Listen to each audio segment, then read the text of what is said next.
আর একটু বাড়ায়া বলি, তখন আপনি বসে বসে যতবার পারেন পড়েন সুবহানাল্লাহি ওয়া বিহামদি, সুবহানাল্লাহিল আযীম।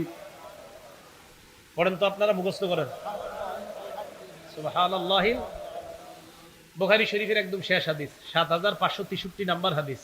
ক্বালা রাসূলুল্লাহ সাল্লাল্লাহু আলাইহি ওয়াসাল্লাম কালিমাতানে হাবিবাতানে ইলার রহমান।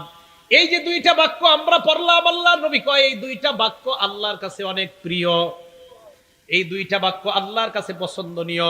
মসজিদে যখন পড়তেছি সুবহানাল্লাহি ওয়া বিহামদিহি সুবহানাল্লাহিল আযীম, মনে মনে নিয়ত করে মনটাকে আপনি বড় বানাইবেন। আমি এই মাত্র যেই দুইটা বাক্য উচ্চারণ করলাম, এই দুইটা বাক্য যিনি আমারে বানাইছে তার কাছে অনেক প্রিয়। যিনি আমারে বানাইছে রব, ওনার কাছে অনেক প্রিয়। খাফিফাতানি আলাল লিসান, জবানে বলতে খুব সহজ, বলতে সহজ না? তবে তাহলে আল্লাহ বলেন এই দুইটা কালিমা কার কাছে প্রিয়? বলতে কঠিন না সহজ? এবার দেখেন কি কয়, সাকিলাতানে ফিল মিজান, মিজানের পাল্লায় ভারী। তো জোহরের আগে বৈশা রইছেন, নামাজের আগে বৈশা রইছেন, বৈশা বৈশা এটা পড়েন আর নিয়ত করবেন মনে মনে, আমি পড়তেছি মানি আমার রবের কাছে আমি প্রিয় হইতেছি, আমি পড়তেছি মানি মিজানের পাল্লা ওজন হইতেছে। পড়ব তো ইনশাআল্লাহ।